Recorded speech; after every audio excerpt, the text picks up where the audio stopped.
Doctor कपूतक्की और आप सबका मेरे इस शो हेल्थ फॉर ऑल में खुशामदीद। अक्टूबर साल का वो महीना जिसे हम छाती के कैंसर के महीने की आगाही के नाम से जानते हैं। छाती का कैंसर दुनिया का दूसरा वो मर्ज है जिससे दुनिया की सारी औरतें मुतासिर होती है। ये एक जानलेवा मर्ज है। तो आइए इसी हवाले से हम मिलते हैं हमारे आज के मेहमान से। आज हमारे साथ मौजूद है डॉक्टर जुबैदा काजी, जो कि पिंक ट्रस्ट की प्रेसिडेंट हैं, साथ में एक रेडियोलॉजिस्ट भी है। अस्सलाम वालेकुम डॉक्टर। वालेकुम अस्सलाम। कैसी हैं आप? अल्हम्दुलिल्लाह। आपका मेरे शो पे आने का बहुत बहुत शुक्रिया। Thank you for calling me. मुझे बुलाने का बहुत बहुत शुक्रिया आपका। तो आइए आप हमें बताइए ये ब्रेस्ट कैंसर होता क्या है? कैंसर जैसे जिस्म के बाकी हिस्सों में कैंसर का मर्ज होता है, जिसमें जिस्म के जो सेल्स होते हैं वो कंट्रोल में नहीं होते, ये कह सकते हैं। वो इतनी तेज़ी तादाद में तेज़ी से बढ़ते हैं कि वो फिर कंट्रोल में नहीं रहते और वो एक ट्यूमर की एक गांठ की शक्ल इख्तियार कर जाते हैं। और फिर वो एक ऐसा मर्ज़ होता है जिसमें मोस्टली जो है ज़्यादातर कैंसर जो है वो फिर लाइलाज हो जाते हैं। बट जब हम छाती के कैंसर की बात करते हैं, का मतलब ये है कि वो कैंसर जो छाती में होगा, सीने में नहीं होगा, छाती में होगा। चेस्ट कैंसर और ब्रेस्ट कैंसर में फ़र्क है, तो लोग उसको नहीं समझ पाते, तो इसलिए उसको ब्रेस्ट कैंसर या छाती का कैंसर कहते हैं। और वहाँ पर सेल्स जो हैं वो एबनॉर्मल ग्रो करना शुरू कर जाते हैं और ज़रूरी नहीं है कि वो एक गांठ की या ट्यूमर की शक्ल इख्तियार करें। वो बहुत से मुख्तलिफ़ शक्लों में प्रेजेंट करते हैं, सामने आते हैं, जिनका लोगों को मालूम होना ज़रूरी है। और हम इस पूरे महीने के अवेयरनेस और आगाही का मकसद भी यही होता है कि हमारी ख़वातीन को ये पता हो कि ये जो ब्रेस्ट कैंसर है उसकी अलामात क्या हैं, उसके क्या साइन सिम्टम्स हैं, जिसकी वजह से वो जैसे ही महसूस करें कोई तब्दीली तो फ़ौरन जो है वो डॉक्टर के पास जाएं। और इसका क्योंकि ब्रेस्ट कैंसर की सबसे अच्छी मतलब ऑब्वियसली कैंसर का नाम खुद अपने तौर पे लोगों के लिए एक बड़ा ख़तरनाक लफ्ज़ होता है कि कैंसर हो गया, इसका मतलब है कि भाई ज़िंदगी ख़त्म हो गई, दुनिया ख़त्म हो गई। मगर जो ब्रेस्ट कैंसर है वो एक काबिल इलाज कैंसर है, यानी उसका इलाज मौजूद है। इसलिए इतनी ज़्यादा आगाही इस बारे में दी जाती है कि पूरा महीना जो है वो ब्रेस्ट कैंसर की अवेयरनेस के लिए वक्त किया गया, ताकि लोगों को पता रहे कि ये एक ऐसा कैंसर है जिसका इलाज मौजूद है, मुकम्मल इलाज मौजूद है। तो लोग जो हैं वो ज़रूर उसकी तरफ उनको मालूम होना चाहिए कि कहाँ जाना और क्या करना है।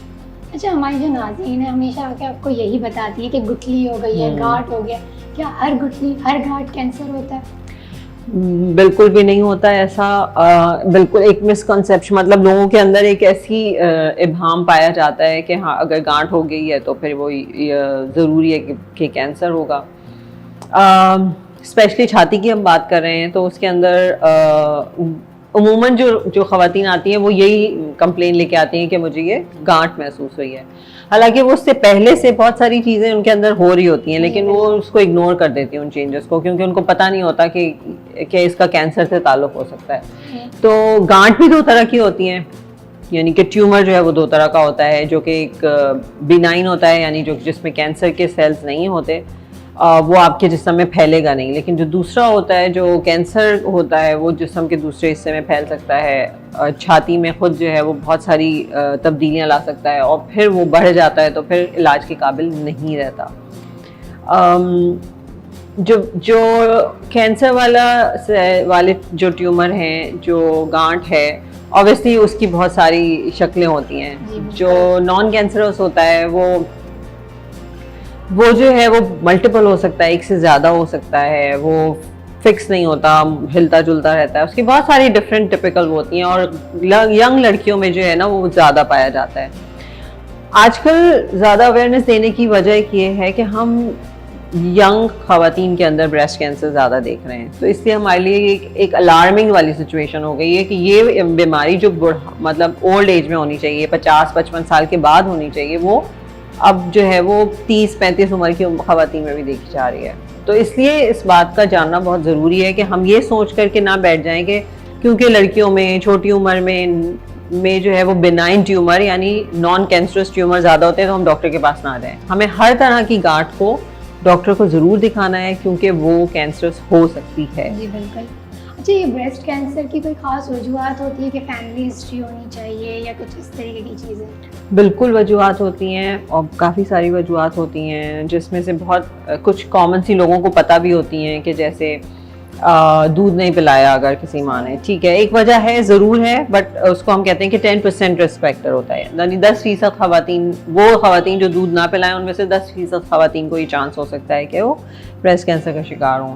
फिर उसके बाद ये होता है कि औरत होना खुद, हालांकि इस प्लेटफॉर्म से शायद ये बात मुझे बता देनी चाहिए कि हमारे मुल्क में, हमारे माशरे में एक टैबू समझा जाता है, एक इसके बारे में बात नहीं करनी, आपको छुपाना है, आपको नहीं बताना, वो इसलिए कि एक मेल डोमिनेटिंग सोसाइटी है जिसमें औरत जो है वो डिपेंडेंट है और उसकी फैमिली फिर उसके बाद डिस्टर्ब होती है। ऑल्दो ये ब्रेस्ट कैंसर मर्दों में भी होता है, तो इसलिए औरत और मर्द दोनों को जानना इम्पोर्टेंट है कि ये कैंसर क्या है। मर्दों में कम होता है, औरतों में ज़्यादा होता है, बट होता दोनों में। तो फैमिली में अगर हिस्ट्री है कि माँ को, बड़ी बहन को या आपके अम्मी की तरफ से आपके ख़ानदान में ब्रेस्ट कैंसर है या ओवेरियन कैंसर है, तो ब्रेस्ट कैंसर होने के चांसेस काफ़ी बढ़ जाते हैं, ठीक है। फिर एक ख़ास किस्म की जीनियाती तब्दीली होती है, वो अगर मौजूद है तो वो आपको बचपन से आपके अंदर चांसेस हैं कि आपको ब्रेस्ट कैंसर हो सकते हैं। इसके अलावा ये होता है कि बड़ी उम्र में शादी हो, वो ख़वातीन जिनकी पहली औलाद जो है वो थोड़ी बड़ी उम्र में होती है, वो एक बहुत इंपॉर्टेंट रिस्क फैक्टर देखा गया है, उसके ऊपर काफ़ी रिसर्च भी हुई है। लाइफस्टाइल, यानी हमारा ज़िंदगी गुजारने का तरीका, उसके ऊपर अब बहुत ज़्यादा काम हो रहा है और देखा ये जा रहा है कि एक्सरसाइज और डाइट, खाना पीना, हमारी जो ग़ज़ा है, ये दोनों एक बहुत इंपॉर्टेंट रोल प्ले कर रहे हैं ब्रेस्ट कैंसर के बढ़ने में। इवन वेस्टर्न वर्ल्ड के अंदर भी, मगरब ममालिक में भी, वहाँ पे भी ब्रेस्ट कैंसर उतना ही है जितना हमारे यहाँ है ऑलमोस्ट, लेकिन हमारे यहाँ मरते लोग ज़्यादा हैं ब्रेस्ट कैंसर से, क्योंकि जल्दी नहीं आते, अर्ली नहीं आते। तो बेसिक काम हमारा ये है कि ख़वातीन जो है वो अर्ली जो है वो आ जाएं और प्रेजेंट करें, ठीक है। तो एक तो ये कि वर्जिश बहुत इंपॉर्टेंट है, बहुत ज़्यादा उसका इन्वॉल्वमेंट है इसके अंदर। कोई भी वर्जिश कर लें, किसी भी तरह की भी वर्जिश कर लें, अपनी ज़िंदगी में शामिल करें। और ग़ज़ाओं के अंदर आजकल हम देख रहे हैं कि कलर्ड फूड बहुत ज़्यादा है, जंक फूड बहुत ज़्यादा है। बच्चे बच्चियाँ आजकल एक कॉल किया और आपने खाना मंगा लिया, आसानी हो गई ज़िंदगी में। तो ये चीज़ें जो हैं वो एक ख़तरनाक हद तक ब्रेस्ट कैंसर के अंदर देखा जा रहा है कि उसके नंबर्स को बढ़ा रही हैं। छाती के कैंसर की क्या अलामात होती है, उनमें किस तरीके की चेंजेस आती हैं? ये बहुत इंपॉर्टेंट सवाल है, बहुत ज़्यादा ज़रूरी है लोगों को ये जानना कि छाती के कैंसर के अंदर ज़रूरी नहीं कि आपको सिर्फ गांठ महसूस हो, ठीक है। इसमें जो है वो दोनों ब्रेस्ट की शेप में फ़र्क आ सकता है, दोनों की शक्ल में फ़र्क आ सकता है, दोनों में कोई कलर चेंज आ सकता है, डिफरेंट जो है वो स्किन चेंज आ सकते हैं, सुकड़ने लग जाती है, निप्पल जो है वो अंदर की तरफ धंसना शुरू हो जाए, निप्पल में से कोई डिस्चार्ज आना शुरू हो जाए, उसके बाद कहीं जा कर के वो गांठ वाला जो है वो आता है। तो ये तमाम चीज़ें जो हैं वो ज़रूरी नहीं है कि अलामत कैंसर की हो, लेकिन किसी को भी अलामत महसूस हो तो ज़रूर जाकर के अपना चेकअप डॉक्टर से कराना लाजमी है। हमारे मुल्क में जहाँ पर एक लो सोशियो इकोनॉमिक कंट्री है हमारा, हर कोई एक्सेस नहीं होता कि वो जाके अल्ट्रासाउंड या मैमोग्राम कराए, महंगा होता है और डॉक्टर को दिखाए। तो सबसे आसान, सबसे चीप, सबसे कम वक्त में ये होता है कि हर औरत, हर लड़की जब वो बालिग हो गई है तो उसको अपना शख्सी मुआयना करना आना चाहिए। अपनी छाती को किस तरह हर महीने पीरियड्स ख़त्म होने के 1 हफ्ते के बाद जो उसको साइकिल्स होती हैं मंथली, वो ख़त्म हो तो अपना मुआयना जो है वो ज़रूर करे।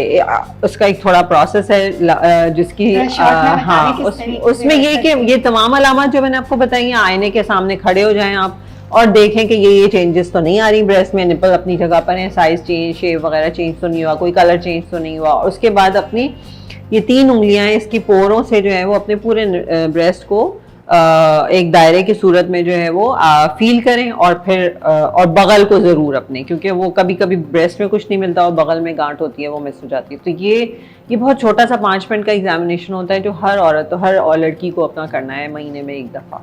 जैसे आपने बताया कि इसका इलाज मौजूद है इस दुनिया में, तो क्या इसके आउटकम्स अच्छे हैं? मतलब पूरे मुकम्मल तौर पे लोग ठीक हो जाते हैं ब्रेस्ट कैंसर से? मतलब कैंसर की, इस वाले कैंसर की अच्छी बात ही यही है, क्यों इतनी पूरी दुनिया महीने भर चिल्लाती रहती है breast cancer awareness, breast cancer awareness. उसका एक ही मोटिव ये है कि ब्रेस्ट कैंसर अपनी इनिशियल शुरू की स्टेजेस में, जब वो शुरू हुआ है, जब वो जिस्म में फैला नहीं है, सिर्फ लोकलाइज्ड है, ब्रेस्ट के अंदर है, छाती के अंदर है, तो वो कम्प्लीटली क्योरेबल है, यानी उसका मुकम्मल इलाज मौजूद है। उसके अंदर सर्जरी भी होगी, कीमो भी होगी, कीमोथेरेपी भी होगी और रेडियोथेरेपी होगी, और ये तमाम चीज़ें मिल करके एक कंप्लीट इलाज देती हैं। यानी एक औरत का सर्वाइवल रेट कम अज़ कम, मतलब क्वालिटी ऑफ लाइफ तो अच्छी हो जाती है, उसकी ज़िंदगी के कुछ साल भी काफ़ी अच्छे बेहतर हो जाते हैं। सबसे आखिरी सवाल कि एहतियाती इक़दाम क्या इख्तियार कर सकते हैं ब्रेस्ट कैंसर से बचने के लिए? ब्रेस्ट कैंसर से बचने के लिए यही है कि ऑब्वियसली आप उसको किसी, ये नहीं कहेंगे हम कि प्रिवेंशन हो सकती किसी चीज़ से। जब आपको पता चला है कि ये अलामात हैं, तो हर महीने वो जो शख्सी मुआयना है वो आपको इन तमाम चीज़ों में ये चीज़ें मदद करती हैं अर्ली प्रेजेंट करने में इस डिज़ीज़ को। वो डिज़ीज़ रुक जाएगी, उसके लिए हम कुछ नहीं कर सकते, लेकिन आप उसको अर्ली डिटेक्ट कैसे करते हैं, उसमें आप ये अपना जो शख्सी मुआयना हर महीने करें। 45 साल से उम्र की जो बड़ी ख़वातीन है, उनको हर साल में एक दफ़ा अपना स्क्रीनिंग मैमोग्राम यानी छाती का जो एक्सरे होता है वो लाजमी करवाना चाहिए। तो छोटा से छोटा ट्यूमर भी उसके ऊपर डिटेक्ट हो जाता है। सबसे बड़ा सेंसिटिव टूल वही होता है। जो आपको कोई भी जो अलामात हैं महसूस हों, तो आप इसको बिल्कुल इग्नोर ना करें। हमारे यहाँ ख़वातीन के साथ मसला ये होता है कि हकीम के पास जाना है, होम्योपैथ के पास जाना है, झाड़ फूंक करानी है, जो कराना है कराएं, लेकिन डॉक्टर के पास लाजमी जाएं। डॉक्टर कौन होगा? छाती का डॉक्टर होगा, ब्रेस्ट सर्जन होगा, या गायनोकोलॉजिस्ट के पास भी जा सकते हैं। हर वो डॉक्टर जिसको आपका ब्रेस्ट एग्जामिन करना आता है, देखना आता है, उसके पास जाइए। आँख नाक कान के डॉक्टर के पास ब्रेस्ट के लिए आपने नहीं जाना, तो ये बहुत ज़रूरी होता है। मैं इसलिए बता रही हूँ कि ये वाकई हम समझते थे लोगों को पता होगा, लेकिन नहीं पता होता, तो डॉक्टर के पास लाजमी जाएं। तो ये, और अपना लाइफस्टाइल, इसके ऊपर ये बहुत इंपॉर्टेंट है कि अपनी ज़िंदगी में, अपने खाने पीने में और अपनी ज़िंदगी में वर्जिश को ज़रूर शामिल करें। तो ये चीज़ें जो हैं वो काफ़ी हद तक बेहतरी ले आती हैं ब्रेस्ट कैंसर में। आप जो है वो पिंक पाकिस्तान के प्रेसिडेंट है, तो बताइए ये पिंक पाकिस्तान है क्या? पिंक पाकिस्तान ट्रस्ट अपने नाम से बता रहा है कि वो पिंक है, तो औरतों के लिए काम कर रहा है बेसिकली, ठीक है। तो शुरू किया है हमने ब्रेस्ट कैंसर से, लेकिन ओवरऑल जो इसका ब्रेस्ट काम कर रही है ऑर्गेनाइजेशन, वो ख़वातीन की सेहत के ऊपर काम कर रही है। वो चाहे बीमारियां हों उनकी, या उनकी न्यूट्रिशनल मसाइल हों, बच्चों के साथ मसाइल हों, तो ख़वातीन और बच्चों को बेसिकली हम जो है वो केटर करते हैं। और ब्रेस्ट कैंसर में हम सिर्फ अवेयरनेस नहीं करते, वो मरीज़ जो नहीं अफोर्ड कर सकते, उनके इलाज मुआवजे का भी काम करते हैं। डॉक्टर ज़ुबैदा, आपका मेरे शो पे आने का बहुत बहुत शुक्रिया। आपको बुलाने का बहुत बहुत शुक्रिया। तो मेज़बान, जैसे कि आपने देखा कि हमारे साथ डॉक्टर ज़ुबैदा मौजूद थी, जिन्होंने हमें छाती के कैंसर के हवाले से बहुत आगाही दी। ये सारी मालूमात, उम्मीद करती हूँ कि आप इन मालूमात को अच्छी तरीके से प्रोडक्टिव वे में यूज़ करेंगे, और जब भी अपने छाती का खुद मुआयना करेंगे और आपको किसी भी तरीके की गुठली वगैरह महसूस हो अपनी छाती में, तो आप अपने करीबी डॉक्टर से ज़रूर रुजू करेंगे। आज के लिए मेरे सेगमेंट में इतना ही। अपनी मेज़बान डॉक्टर कपूर तक्की को इजाज़त दीजिए। अल्लाह हाफ़िज़।